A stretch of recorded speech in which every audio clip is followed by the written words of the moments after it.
Bienvenue sur la chaîne. Rose.1988. Likez, abonnez-vous à la chaîne pour ne pas manquer les histoires intéressantes. Mon mari a disparu en abandonnant notre fille pour avoir un enfant avec une autre femme, mais maintenant il est de retour en me demandant de l'aider avec son fils parce qu'ils ont été abandonnés. Le mois dernier a été complètement fou, et je ne sais même pas par où commencer pour démêler tout ça. Je suppose que le début est un bon endroit pour commencer, non ? Tout a commencé il y a 2 ans. Mon mari depuis plusieurs années, que je vais appeler Dan, a disparu de nos vies sans laisser de traces. Comme ça, un mardi après-midi, il s'est volatilisé. Pas de notes, pas de dispute, aucun signe indiquant qu'il allait partir. Un jour, nous étions une famille, et le lendemain, il n'était plus là. Ce moment me hante encore. C'était dévastateur, je ne savais pas quoi faire, et le pire de tout, je n'avais aucune idée de ce qui s'était passé. Je suis rentrée du travail, j'ai préparé le dîner et vaqué à mes tâches habituelles en attendant qu'il arrive. Je l'ai appelé, mais tous les appels allaient directement sur sa messagerie vocale. Les messages ne passaient pas. Son dernier signe d'activité sur les réseaux sociaux datait de 12 heures plus tôt. J'ai paniqué. J'ai appelé son travail, mais ils m'ont dit qu'il n'était pas venu ce jour-là. J'ai contacté ses amis et sa famille, mais personne ne savait où il se trouvait. J'étais terrifiée, mais je me suis donné de faux espoirs, pensant que peut-être son téléphone était éteint et qu'il reviendrait ce soir-là ou le lendemain matin. Ce matin n'est jamais venu. Mes parents et ses parents sont venus me soutenir parce que j'étais anéantie. J'avais une fille de 5 ans et je ne savais pas comment m'en sortir. Après avoir attendu une journée, nous avons déposé une déclaration de disparition, et la police nous a montré des photos de victimes d'accidents des dernières 48 heures. Toujours aucun signe de lui. Puis, 2 ou 3 jours plus tard, j'ai reçu un appel de la police. Ils avaient trouvé le corps d'un homme dans une usine abandonnée. C'était un corps non réclamé et la carrure correspondait à la description de Dan. Le visage était légèrement défiguré en raison de la décomposition, et ils m'ont demandé d'identifier si c'était lui. J'en ai encore des frissons chaque fois que je pense à ce jour-là. Mes parents m'ont emmené à la morgue, et je me souviens seulement d'avoir prié si fort pour que ce ne soit pas son corps. Mes prières ont été exaucées. Ce n'était pas Dan. Ces jours étaient très durs pour moi, et j'ai presque négligé ma fille. Je suis devenue obsédée par la recherche de Dan. Heureusement, mes parents s'occupaient d'elle. Je passais des heures à poster sur les réseaux sociaux, demandant à tout le monde de me contacter s'ils trouvaient un indice concernant Dan. Je faisais imprimer des affiches de disparition et je les distribuais partout en ville. J'ai tout essayé. Ses parents aussi cherchaient sans relâche.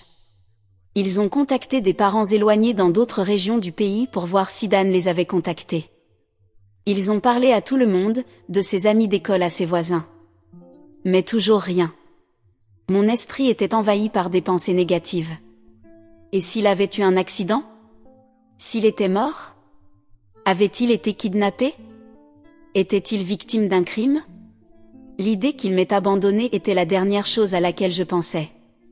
Vous savez, quand ce genre de choses arrive, les gens compatissent avec vous en face, mais dans votre dos, ils commencent à remettre en question votre comportement. J'entendais souvent des commentaires du genre « Dieu sait ce qui l'a poussé à prendre une telle décision » ou « On ne sait jamais ce qui s'est passé entre eux ». Même si aucun de ces commentaires ne venait de mes proches ou des parents de Dan, cela n'avait pas d'importance. Ces remarques m'ont poussé à m'auto-saboter. J'ai commencé à douter de ma santé mentale, à rejouer toutes les conversations que j'avais eues avec Dan dans les derniers jours où nous étions ensemble, mais je n'avais aucune idée de ce qui aurait pu causer cela. Nous n'avions même pas eu de dispute depuis longtemps. Finalement, j'ai perdu tout espoir. J'ai fini par accepter la dure réalité, Dan ne reviendrait pas. J'ai essayé de tout garder sous contrôle pour ma fille, mais à l'intérieur, je m'effondrais. Je suis retournée au travail, mon entreprise a été assez compréhensive pour me donner 2 mois de congé, mais après cela, ils m'ont donné un ultimatum, soit je revenais, soit je démissionnais. Démissionner n'était pas une option parce que maintenant j'étais une mère célibataire avec une fille de 5 ans. Bientôt, j'ai dû laisser mon déni derrière moi et accepter ma réalité. C'était difficile, mais la vie continue que vous soyez prêt ou non, et je devais penser à ma fille. Je devais être son pilier alors que j'avais l'impression de me noyer. L'argent sur notre compte commun n'avait pas bougé, mais je me suis rendu compte que je devrais travailler très dur si je voulais offrir une bonne vie à ma fille. Je me suis jetée dans le travail et dans le rôle de la meilleure mère possible. Nous avons déménagé dans une maison plus petite parce que l'ancienne était trop grande pour nous deux, et les souvenirs de Dan me hantaient là-bas. Ma fille manquait son père, c'était indéniable, mais c'est une fille forte, et bientôt elle a appris à vivre sans lui. Il y avait des nuits où elle se réveillait à cause de mes pleurs et me réconfortait en disant « Maman, je suis là avec toi, je ne te laisserai jamais comme papa l'a fait. » Avec le temps, nous avons même commencé à moins parler de lui. Cela faisait trop mal de continuer à penser au passé, et j'avais besoin de croire que nous pourrions être heureuses, juste nous deux. Puis, il y a environ 1 an, les parents de Dan m'ont surpris. Nous avions toujours maintenu une relation cordiale avant la disparition de Dan, et quand cela est arrivé, ils m'ont soutenu inconditionnellement. Ils sont restés à mes côtés tout le long. Ils nous rendaient visite de temps en temps pour vérifier comment nous allions, mais cette visite était différente. Ils étaient aussi brisés que moi, mais il y avait autre chose. Ils m'ont dit qu'ils avaient vendu certains de leurs biens, y compris leurs propriétés. Ils voulaient que j'aie cet argent pour élever ma fille. Ils étaient en larmes, disant que c'était le moins qu'ils pouvaient faire pour nous. Cela m'a fait pleurer aussi. Dan était leur fils, et Dieu sait comment ils tenaient le coup à leur âge. Au début, je ne voulais pas l'accepter, et je leur ai dit qu'ils devraient garder cet argent pour leur avenir, étant donné que leur fils ne serait pas là pour s'occuper d'eux dans leurs vieux jours. Mais ils ont insisté. Ils m'ont dit qu'ils avaient de l'assurance, de l'argent et des économies qui leur suffiraient pour toute leur vie. Je ne me sentais toujours pas à l'aise d'accepter cet argent, mais j'avais des difficultés financières, et l'avenir de ma fille était ma priorité. Je l'ai accepté plus pour elle que pour moi. Cet argent a changé nos vies. J'ai pu acheter une maison, économiser pour son université et enfin respirer sans m'inquiéter si nous arriverions à la fin du mois. Cela nous a apporté une sécurité, et je leur en serai toujours reconnaissante. Ils m'ont même dit de penser à sortir avec quelqu'un d'autre et à me remarier, mais je n'étais pas encore prête pour cela. Puis, il y a 1 mois, ma vie a de nouveau basculé. Je me préparais pour aller travailler quand j'ai entendu frapper à la porte. J'ai ouvert, et là se tenait Dan. Je l'ai serré dans mes bras de toutes mes forces. J'ai commencé à pleurer et à l'embrasser. Il disait quelque chose, mais je ne l'entendais pas. Je continuais juste à pleurer et à lui demander « Est-ce que tu vas bien? Es-tu blessé? Où étais-tu? Que s'est-il passé ?» C'est alors que j'ai vu une poussette avec un bébé.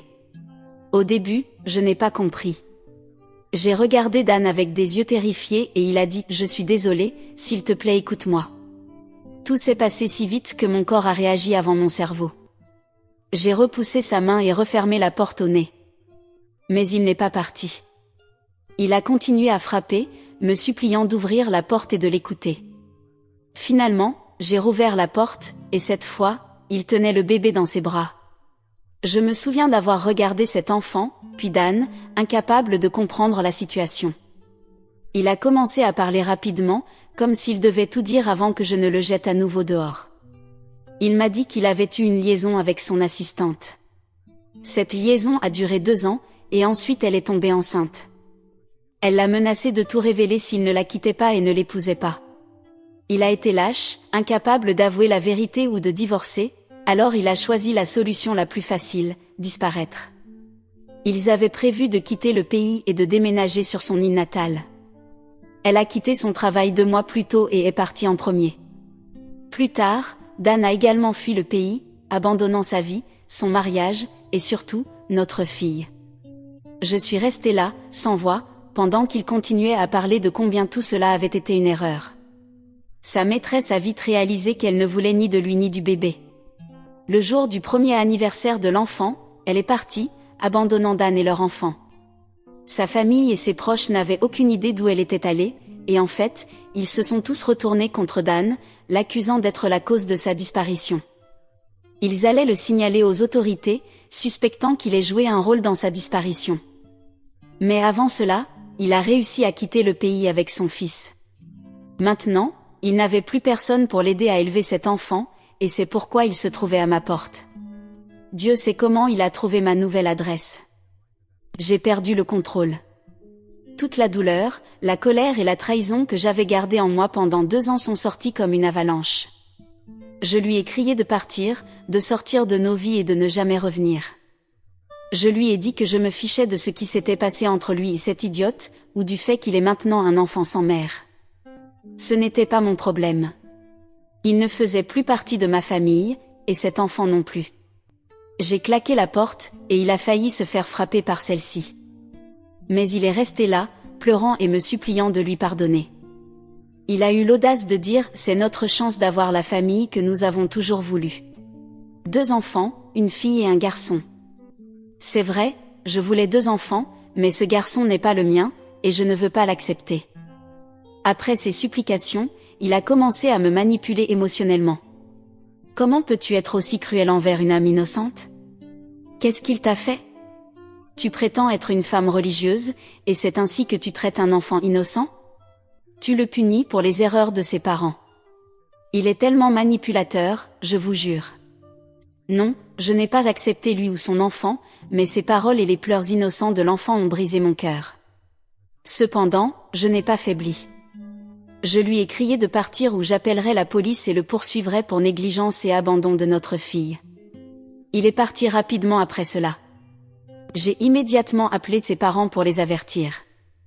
Nous savions tous qu'après que je l'ai chassé, il se tournerait vers eux, et c'est exactement ce qui s'est passé.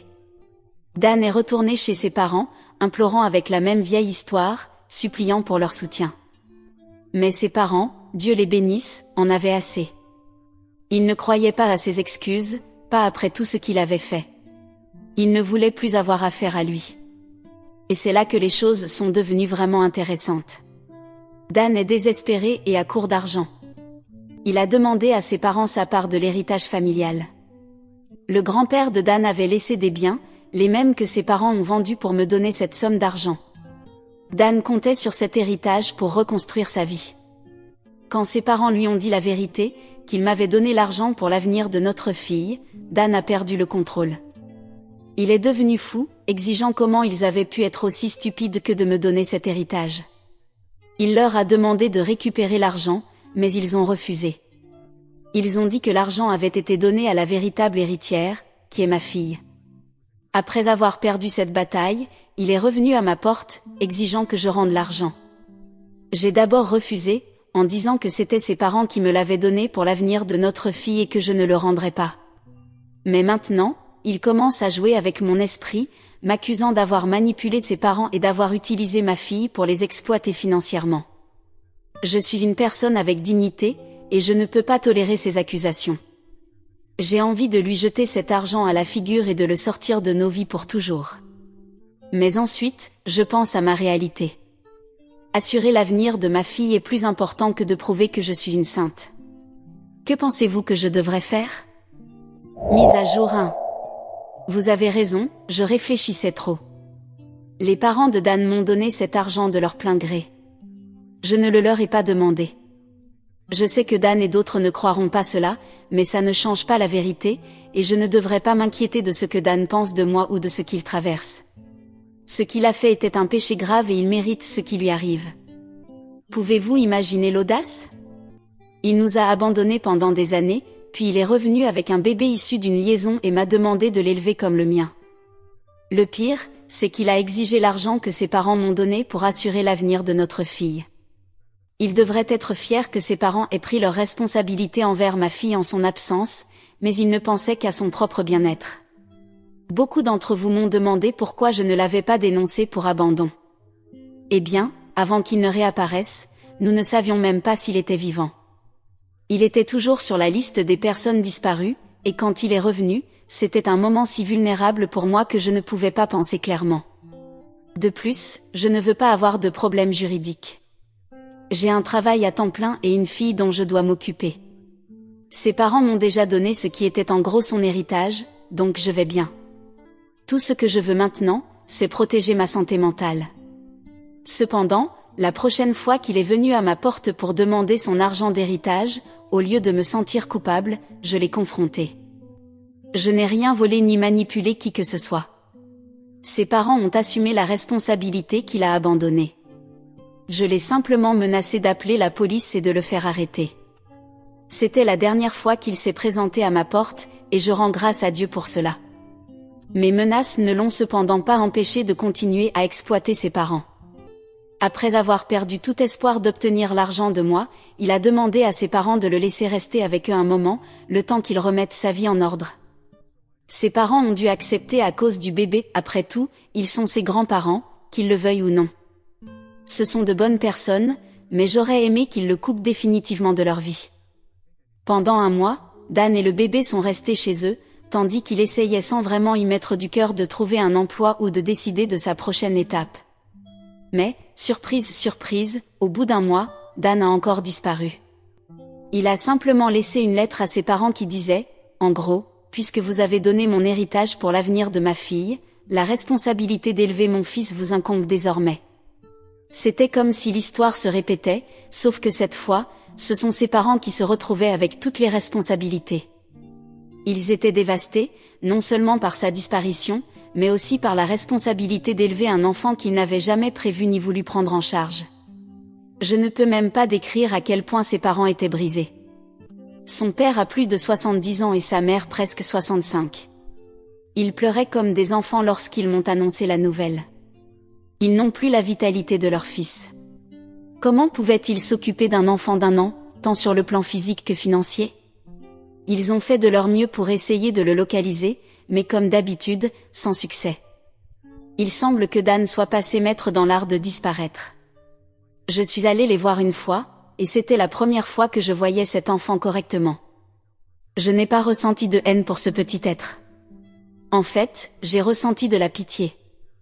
Il avait été abandonné, se sentant indésirable par tout le monde.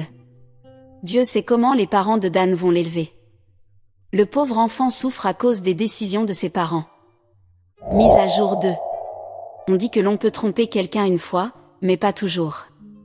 Lorsque Dan a disparu la première fois, il nous a laissé plein de doutes, le principal étant de nous inquiéter pour sa sécurité. Mais lorsqu'il l'a fait une deuxième fois, nous savions exactement ce qu'il avait fait. Comme je l'ai mentionné, ses parents avaient beaucoup de mal à élever son enfant, alors ils ont cherché de l'aide auprès de groupes sociaux et ont commencé à faire circuler la photo de l'enfant pour retrouver sa mère dans son pays d'origine. Nous avions l'impression qu'elle était là-bas, et il s'est avéré que c'était vrai. Après 2 ou 3 mois de circulation de messages sur toutes les plateformes et groupes sociaux, la maîtresse de Dan est apparue pour récupérer son enfant. Un autre détail est apparu, Dan ne l'a jamais épousée. Selon les lois de son île, on ne peut pas se marier pendant une grossesse. Après avoir abandonné son enfant avec Dan, elle a apparemment remis sa vie en ordre et s'était installée dans un nouvel endroit, loin de Dan et de son passé chaotique. Mais lorsqu'elle a appris que Dan avait laissé son enfant à la merci de ses parents, elle est finalement revenue pour le récupérer. Cependant, elle n'était pas là seulement pour chercher l'enfant. Elle voulait aussi causer de sérieux ennuis à Dan. Elle était furieuse qu'il ait abandonné son enfant. Je ne sais pas comment sa colère était justifiée, étant donné qu'elle avait été la première à abandonner l'enfant avec un homme irresponsable. Un homme qui avait disparu de la vie de sa femme et de sa fille n'aurait jamais dû être digne de confiance en premier lieu. Elle a intenté une poursuite contre Dan pour négligence et abandon, et on dit que maintenant Dan fait face à de sérieuses conséquences juridiques. Honnêtement, je ne peux pas dire que je suis surprise. Il mérite tout ce qui lui arrive. Depuis que Dan s'était enfui en abandonnant son fils, le système judiciaire n'allait pas être indulgent avec lui. Entre le procès et le gâchis qu'il avait fait de sa vie, il faisait face à de graves conséquences légales, et cette fois, la police a réussi à l'attraper. Selon ce que ses parents m'ont dit, après avoir reçu des nouvelles via leur avocat, Dan a été inculpé pour abandon et négligence d'enfant. La poursuite de sa maîtresse n'était pas simplement une tape sur les doigts, elle comportait des pénalités financières, et il a été condamné à payer une somme importante en pension alimentaire pour enfants. Ce n'était pas seulement l'affaire civile qui l'affectait. En fin de compte, les autorités se sont également impliquées. Il faisait face à des accusations pour avoir abandonné son enfant et pour ne pas avoir rempli les obligations parentales de base. Ce genre de problème juridique entraîne de graves conséquences, surtout lorsque le tribunal voit un schéma de négligence. Comme Dan avait déjà épuisé ses économies et n'avait plus le soutien de ses parents, qui en avaient assez de lui, sa situation financière était en ruine. Il n'y avait plus d'héritage sur lequel compter, et après les audiences du tribunal, il ne pouvait même pas trouver un emploi stable.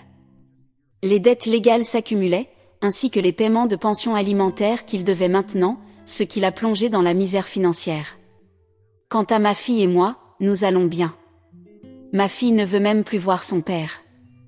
Elle m'a vu pleurer toute la nuit, puis son père se présenter à la porte et m'insulter de tous les noms pour avoir accepté l'argent. En fait, elle a peur de lui. Je lui ai promis que je ne le laisserai plus jamais s'approcher de nous. Elle s'est adaptée à la vie sans son père et s'épanouit. Je suis fière de la vie que j'ai construite pour nous, et je ne le laisserai pas, lui ou ses drames, la ruiner à nouveau. Parfois, je pense au petit, au fils de Dan. Je pense à comment il a été abandonné, non pas une fois, mais 2 fois, par les personnes qui étaient censées le protéger. Quant à Dan, je me fiche de savoir où il finira, en prison, comme un père irresponsable ou perdu quelque part loin. Il n'est plus mon problème. Il s'avère que disparaître a été la meilleure chose qu'il pouvait faire pour nous. Rien qu'hier, j'ai entendu quelqu'un dire que Dan avait de nouveau quitté le pays, cette fois non pas par panique à cause d'une liaison, mais pour échapper à ses responsabilités légales. Certains disent qu'il est parti pour éviter la prison, disparaissant avant que les choses ne s'aggravent. Je ne peux pas le confirmer, mais personne ne l'a vu ou entendu parler de lui depuis les audiences du tribunal.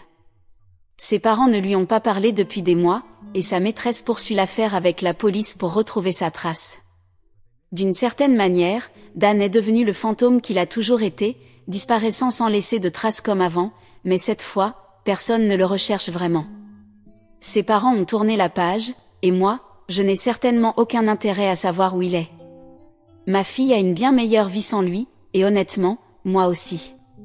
Peu importe ce qui lui arrive à partir de maintenant, ce n'est plus mon problème.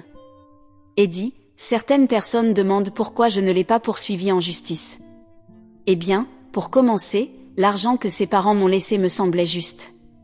Deuxièmement, je ne sais pas où il se trouve en ce moment, donc je ne sais pas comment le processus juridique fonctionnerait dans ce cas. Mise à jour 3. Tout d'abord, j'aimerais clarifier quelque chose qui me trotte dans la tête depuis que j'ai publié les mises à jour précédentes. Le faux nom que j'ai donné à mon ex-mari, Dan, je le regrette maintenant. Plusieurs d'entre vous ont laissé des commentaires disant « faites-le pour Dan » et je ne comprenais pas ce que vous vouliez dire au début. Je pensais que vous suggériez sérieusement que je donne l'argent de l'héritage à mon ex-mari, ce qui me paraissait insensé. Finalement, quelqu'un m'a expliqué que c'était une référence à une histoire virale sur Internet, et quand je l'ai lu, je l'ai trouvé assez drôle. Cependant, il ne mérite pas une once de sympathie, même pas une référence comique, bien que j'apprécie le rire. Passons maintenant aux choses importantes. Je sais maintenant où est Dan et ce qu'il fait de sa vie. Il s'avère qu'après avoir disparu une 2e fois et laissé son fils avec ses parents, il s'est enfui au Canada. Oui, c'est exact, Dan s'est enfui au Canada pour tenter d'échapper à ses responsabilités. Quand j'ai découvert cela, je n'ai pas pu m'empêcher de penser que pour quelqu'un qui a fui tant de problèmes, il a choisi le mauvais pays pour se réfugier. Pourquoi ? Parce que le Canada a des accords avec les États-Unis sur l'exécution des obligations de pension alimentaire, et c'est exactement ce que Dan a essayé d'éviter en partant. Rappelez-vous que la mère de son enfant l'avait poursuivi pour manquement à ses responsabilités de père, et bien qu'il ait semblé au début qu'il pourrait échapper aux conséquences juridiques, ce n'était pas le cas, du moins pas pour longtemps. Plusieurs d'entre vous m'ont recommandé dans les commentaires d'essayer de savoir dans quel pays se trouvait Dan et de voir si j'avais une affaire contre lui pour exiger une pension alimentaire pour notre fille. Eh bien, maintenant je sais que j'en ai une. En découvrant qu'il est au Canada, j'ai décidé d'agir rapidement et de déposer une plainte pour qu'il paie la pension alimentaire qu'il n'a jamais versée. Je ne le poursuis pas seulement pour les années où il n'a rien contribué, mais je cherche aussi à ce qu'il paie jusqu'à ce que notre fille ait 18 ans. Certaines personnes me demandent si j'ai vraiment besoin de cet argent, étant donné que mes beaux-parents m'ont donné une somme substantielle pour l'avenir de notre fille. Heureusement, nous ne dépendons pas de l'argent de Dan pour survivre, mais cela ne signifie pas qu'il peut continuer à fuir ses responsabilités. De plus, tout ce que je recevrai de la part de Dan ira dans un fonds universitaire pour ma fille. Au moins, quelque chose de bien pourra sortir de ce chaos, et ma fille aura un avenir sécurisé sans dépendre de la générosité de ses grands-parents ou des sacrifices que j'ai faits pour m'assurer qu'elle ait tout ce dont elle a besoin. Je sais que certains d'entre vous pensent peut-être, mais s'il s'enfuit à nouveau ? Et croyez-moi, j'y ai réfléchi aussi. Dan a prouvé qu'il était plus que capable de disparaître quand les choses deviennent difficiles. Cependant, cette fois, je pense que la situation est différente. Il a maintenant un bon travail au Canada, selon ce que l'on m'a dit, et il paie une pension alimentaire pour le fils qu'il a eu avec son ex-maîtresse. Donc, bien qu'il puisse essayer de fuir à nouveau, les chances qu'il soit attrapé sont bien plus élevées s'il décide de fuir dans un autre pays. Je ne pense pas qu'il puisse continuer à fuir éternellement. S'il décide de fuir à nouveau, les accords internationaux sur les affaires de pension alimentaire rendront plus difficile pour lui de se cacher. Et s'il le fait, il devra toujours vivre dans l'ombre, car les poursuites ne disparaîtront pas s'il le fait. Mise à jour 4. Le procès contre Dan pour la pension alimentaire de notre fille est déjà en cours, et bien qu'au début, je ne pensais pas que cela irait loin, il a commencé à payer une partie de ce qu'il doit. Il lui reste encore de nombreux paiements à faire jusqu'à ce que notre fille ait 18 ans, en plus de tout ce qu'il doit depuis sa première fuite. Mais Houdini, comme certains l'appellent dans les commentaires, semble avoir compris que fuir n'est pas une option viable. Pour l'instant, il a accepté de payer, probablement parce qu'il comprend que sa situation deviendrait beaucoup plus compliquée s'il fuyait à nouveau. Si je me force à être optimiste, je dirais que Dan ne disparaîtra plus. Il a une nouvelle vie au Canada, un emploi stable, et apparemment, il remplit ses obligations. Cependant, avec lui, on ne sait jamais. Il semble avoir développé une certaine addiction à la fuite quand les choses deviennent difficiles, et bien que je ne puisse pas contrôler s'il le refait ou non, je préfère me concentrer sur ce qui est sous mon contrôle. Prendre soin de ma fille, être à la fois mère et père pour elle n'est pas facile, mais je suis déterminée à compenser l'absence de son père. Elle est bien mieux sans l'instabilité qu'il aurait pu lui causer. De plus, elle a l'amour et le soutien de ses grands-parents, mes beaux-parents, qui ont été une grande source de force pour nous deux. Son grand-père, en particulier, a passé beaucoup de temps avec elle et, d'une certaine manière, est devenu une figure paternelle pour elle.